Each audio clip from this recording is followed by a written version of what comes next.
হাই friends, তো আজি আপোনালোকে থাম্বনেইলটো চাই গমেই পাইছে আজিৰ বিষয়বস্তুটো। তো আজি আপোনালোকৰ লগত মই এচিডিটিৰ বিষয়ে আলোচনা কৰিবলৈ আহিছোঁ। তো এচিডিটিৰ বিষয়ে ডিছকাছ কৰিম, এচিডিটিৰ বিষয়ে ক'ম আপোনালোকক যে এচিডিটিটো কিয় হয়, দৈনন্দিন আমি জীৱনত কি ভুল কৰোঁ বা কি এনেকুৱা কাম কৰোঁ যাৰ ফলত আমাৰ ষ্টমাকত বা পাকস্থলীত বেছিকৈ এচিড উৎপন্ন হয়, আৰু ইয়াৰ লক্ষণসমূহ কি কি, কেনেকুৱা কি হ'লে আপুনি নিজে গম পায় যে বা গম পাব যে আপোনাৰ এচিডিটি হৈছে, গেষ্ট্ৰিক হৈছে। আৰু মই মাজে মাজে ইয়াৰ মেডিচিনৰ বিষয়েও আপোনালোকক এডুকেশ্যনেল নলেজৰ কাৰণে মই এটা মাজে মেডিচিন কিছুমান কৈ যাম, মেডিচিনৰ বিষয়েও ডিছকাছ কৰিম। গতিকে আপোনালোকে ভিডিঅ'টো ফাৰ্ষ্টৰ পৰা লাষ্টলৈকে ভালকৈ চালে মানে আপোনালোকে, মই আশা কৰোঁ আৰু যে আপোনালোকে ভালকৈ বুজি পাব। এই ভিডিঅ'টো আপোনালোকক লাষ্টলৈকে চালে আপোনালোকৰ নিশ্চয় লাভ হ'ব, নিশ্চয় উপকৃত হ'ব। ব'লক আমি গেষ্ট্ৰিকৰ এচিডিটি কি কাৰণত, আমি দৈনন্দিন জীৱনত কি ভুল কৰাৰ কাৰণে বা আমাৰ বেয়া হেবিটৰ কাৰণে আমাৰ গেষ্ট্ৰিক ষ্টমাকত বেছিকৈ এচিড উৎপন্ন হয় সেইটোৰ বিষয়ে আজি আলোচনা কৰোঁ, এতিয়া ডিছকাছ কৰোঁ। তো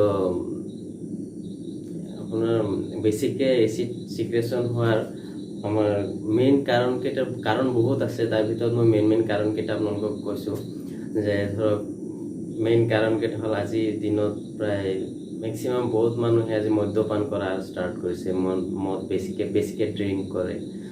তো ধৰক কোনোবাই মাহত একদিন বা কেতিয়াবা যদি খোৱাৰ অভ্যাস আছে, মাহত একদিন খালে বাৰু একো নাই, কিন্তু আজিৰ দিনত দৈনন্দিন কিছুমান মানুহে সদায় ধৰক মদ্যপান কৰিবলৈ ষ্টাৰ্ট কৰিছে। চিগাৰেট বেছিকৈ খায়, ডেইলি প্ৰায় 1 পেকেটকৈ চিগাৰেট খাই দিয়ে।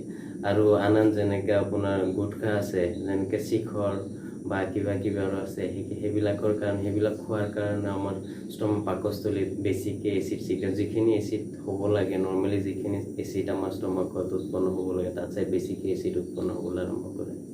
আৰু তাৰপিছত আছে আপোনাৰ পানী কমকৈ খোৱা।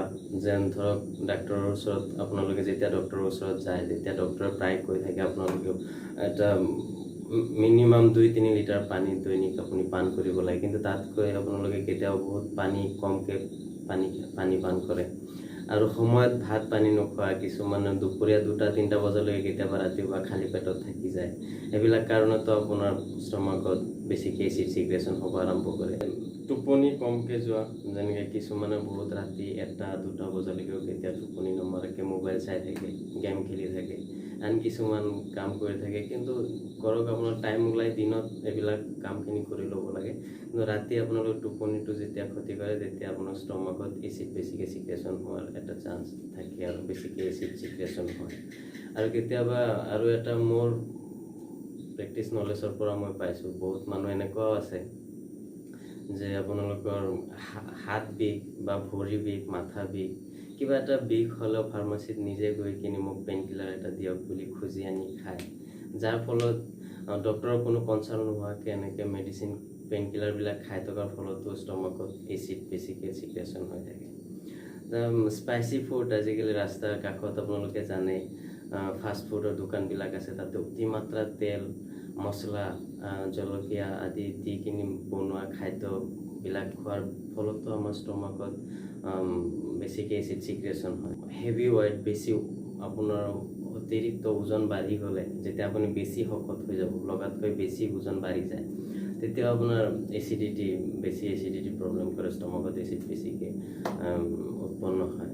তাৰপিছত দৈনন্দিন জীৱনত আপোনাৰ কাম কাজৰ কাৰণে মেণ্টেলি আজিকালি বহুত ষ্ট্ৰেছ হয়, মেণ্টেলি দিমাগ বহুত টেনশ্যন, কামৰ বহুত টেনশ্যন থাকে, তাৰ ফলতো ষ্টমাকত বেছিকৈ এচিড চিক্ৰেশ্যন হয়। আদি এনেকুৱা বহুত কাৰণ আছে। তো এইবিলাক প্ৰধান এইকেইটা কাৰণতে আপোনাৰ বেছিকৈ ষ্টমাকত এচিড চিক্ৰেশ্যন হয়, লাগাতকৈ বেছি এচিড চিক্ৰেশ্যন হৈ যায়। কিন্তু আপোনালোকে এটা কথা মনত ৰাখিব যে ষ্টমাকত এচিড চিক্ৰেশ্যন হোৱাটো অতি দৰকাৰী, অতি প্ৰয়োজন। এচিড মিডিয়াম এটা আমাৰ ষ্টমাকত বহুত প্ৰয়োজন। কিছুমান খোৱা বস্তু যেনেকৈ কেলছিয়াম জাতীয় বস্তু, কেলছিয়াম হওক, ভিটামিন বি কমপ্লেক্স হওক, আইৰণ বা ষ্টাৰ্চ, প্ৰটিন আদি জাতীয় বস্তু আমাৰ ষ্টমাকত হজম হ'বৰ কাৰণে, ভাঙিবৰ কাৰণে বা আমাৰ দেহে ল'বৰ কাৰণে, দেহত এবজৰ্ব হ'বৰ কাৰণে এচিডিক মিডিয়াম এটাৰ বহুত প্ৰয়োজন। তো কিন্তু সেই যিটো লিমিটটো পাৰ হৈ যেতিয়া এক্সেচিভ এচিড আমাৰ ষ্টমাকত চিক্ৰেশ্যন হ'ব আৰম্ভ কৰে তেতিয়া আমাৰ আপোনালোকে দৈনন্দিন প্ৰব্লেমত ভুগিব লগা হৈ যায়, তেতিয়া আমি প্ৰব্লেমত ভুগোঁ।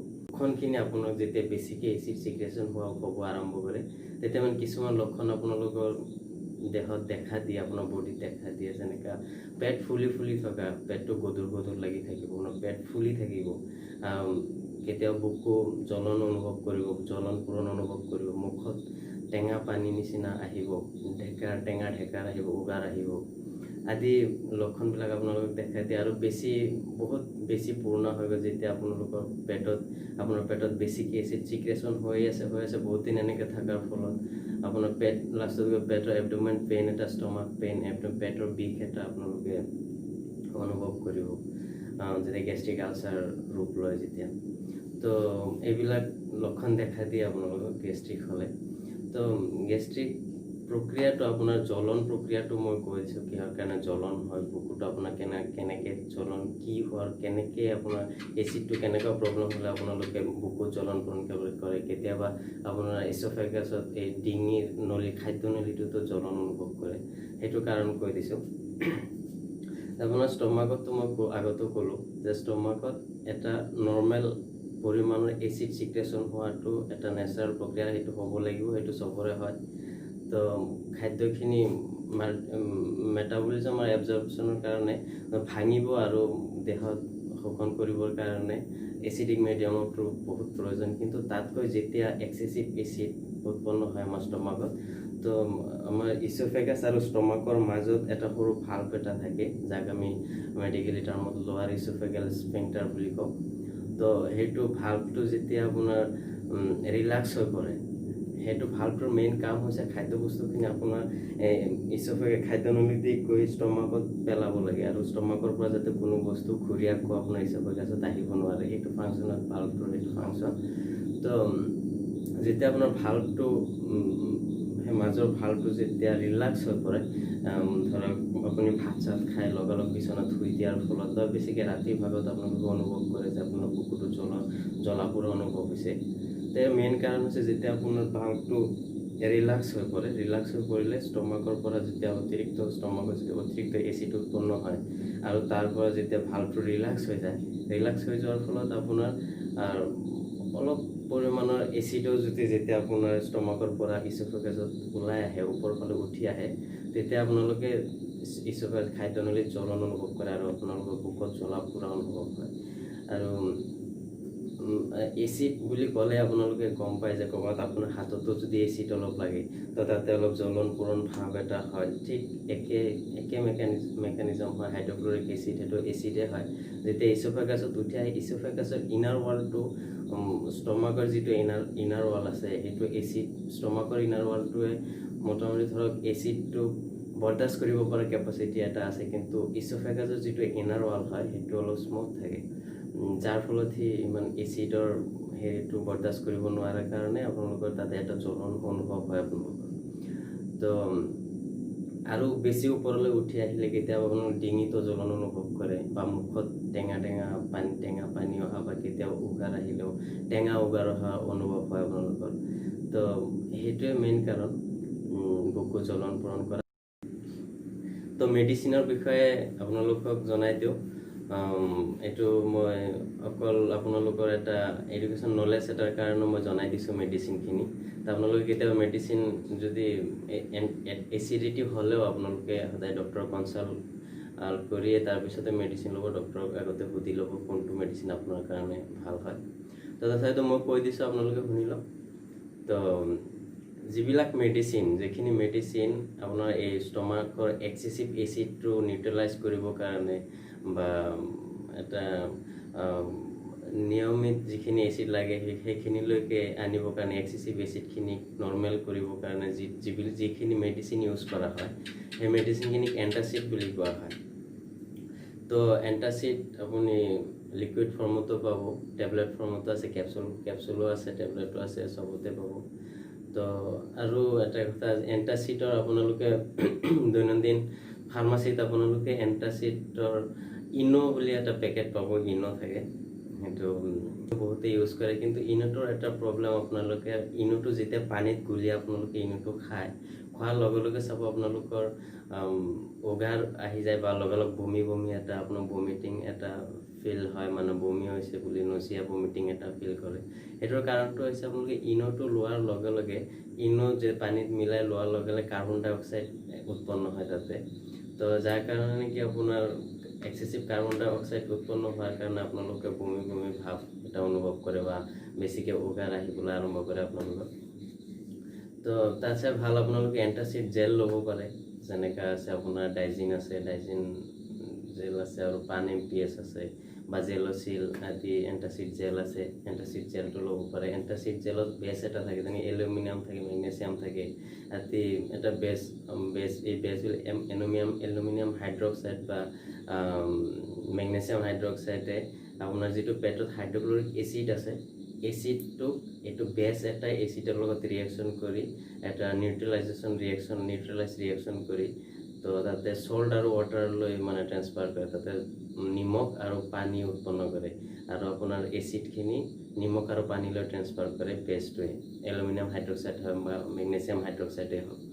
তো আপোনালোকে যোনে ছায়েন্সৰ বেকগ্ৰাউণ্ডৰ পৰা হয় আপোনালোকে ভালকৈ গম পাব যে এচিড আৰু বেছৰ মাজত ৰিয়েকশ্যন কৰিলে কেনেকৈ কি উৎপন্ন হয়।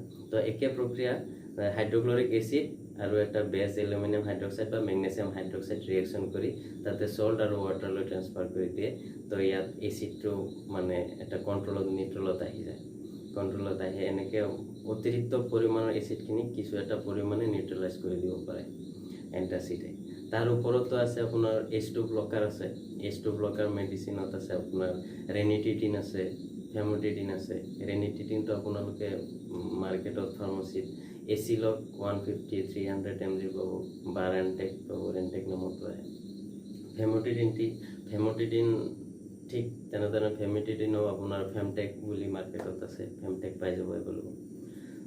এইটো H2 ব্লকাৰটো আপোনাৰ এচিড ছাপ্ৰেচেণ্ট হয়, এচিড উৎপন্নটো বাধা দিয়ে। এচিড যিটো ষ্টমাকত এচিড উৎপন্ন হয় গেষ্ট্ৰিক গ্লেণ্ডৰ পৰা, তাতে H2 ব্লকাৰে বাধা দিয়ে তাতে এচিড উৎপন্নটো কমায়। আৰু H2 ব্লকাৰ ৰেনিটিডিন হওক, ফেমোটিডিন হওক, ইহঁতৰ টি হাফটো আপোনাৰ 12 ঘণ্টা হয়। এটা টেবলেট খালে আপোনাৰ ষ্টমাকত সেইটো 12 ঘণ্টালৈকে কাম কৰি থাকে।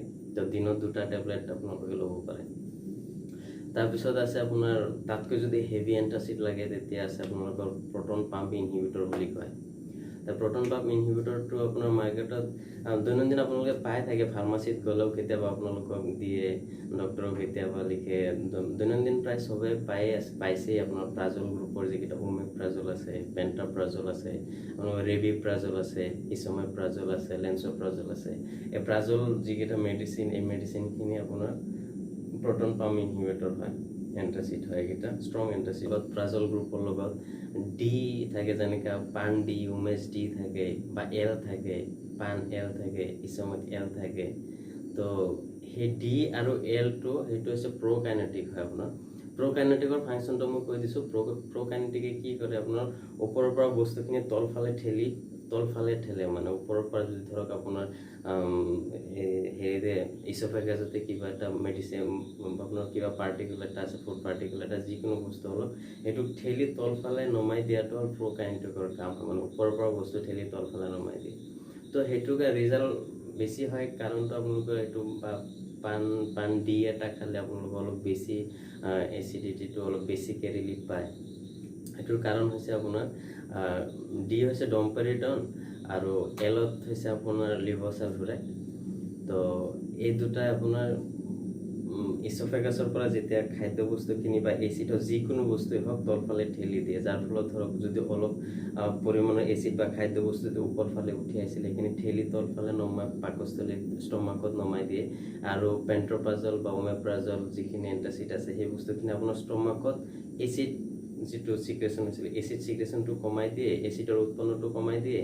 আৰু প্ৰ'কাইনেটিকে আপোনাৰ ওপৰৰ পৰা এচিডে হওক, খাদ্য বস্তু হওক, তলফালে ঠেলি তলফালে ষ্টমাকত নমাই দিয়ে, যাৰ ফলত আপোনাৰ ষ্টমাকত আল্টিমেটলি আপোনালোক গৈ কিনি ভাল ৰিজাল্ট এটা পায়। বুকুত জ্বলা-পোৰাও কমি যায়, আপোনালোকৰ পেটৰ গধুৰ ভাৱ, এচিড উৎপন্নটো কমাই দিয়ে, আৰু ওপৰৰ পৰা বস্তুখিনিও নমাই দিয়ে, যাৰ ফলত আপোনাৰ প্ৰ'কাইনেটিক কম্প'জিশ্যনৰ যেতিয়া আপোনালোকে এণ্টাচিডৰ লগত ধৰক ওমেপ্ৰাজলৰ লগত পেণ্টাপ্ৰাজলৰ লগত ডমপেৰিডনৰ বা লেভোচালফিউৰেটৰ যদি কিবা এটা মেডিচিন কম্পজিশ্যনত মিলাই লয় তেতিয়াহ'লে সেইটো আপোনালোকে অলপ বেছি ৰিজাল্টটো অলপ ভাল পায় আপোনালোকে। আৰু প্ৰকাইনেটিকৰ আপোনাৰ সাইড এফেক্টটো আছে কিছুমান তাৰ, যেনেকুৱা ধৰক ডমপেৰিডনটো বা লেভোচালফিউৰেটে যিহেতু বস্তুবিলাক তলফালে ঠেলি থাকে, গতিকে এইটো বস্তু লুজ মোশ্যনত একচুৱেলি ডক্টৰৰ পৰা আপোনালোক কনচাল্ট কৰিলে গম পাব যে লুজ মোশ্যনত এই প্ৰকাইনেটিক থকা মেডিচিনবিলাক একচুৱেলি দিব নালাগে, কাৰণ বস্তু অলৰেডি লুজ মোশ্যন হৈ থাকে আপোনালোকৰ, অলপ পিছে পিছে আপোনালোকৰ ধৰক পায়খানা লাগিয়ে থাকে, তাৰপিছতো যেতিয়া আপোনালোকে প্ৰকাইনেটিক খাই দিব আৰু তলফালে এচি দিব, যাৰ কাৰণে এইটো প্ৰব্লেমটো আপোনালোকে আৰু বেছি ফেচ কৰিব লগা হৈ যায়। আৰু প্ৰকাইনেটিকে মিল্ক চিক্ৰেশ্যনো বঢ়াই দিয়ে, ওমেন্সৰ ক্ষেত্ৰত মিল্ক চিক্ৰেশ্যন বঢ়াই দিয়ে।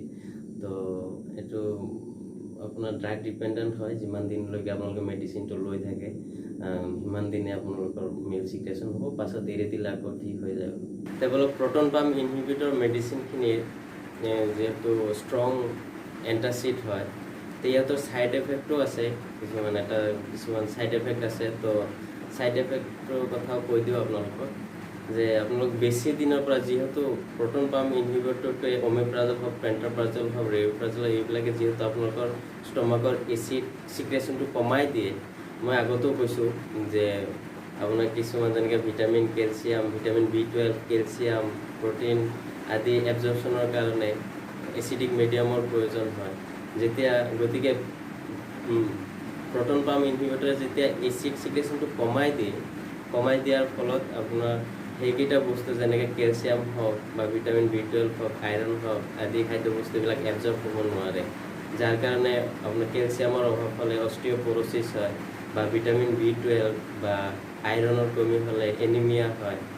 গতিকে বহুত লং টাৰ্ম আপোনালোকে প্ৰটন পাম্প ইনহিবিটৰ টেবলেটটো নিজৰ মতে কেতিয়াও লৈ নাথাকিব।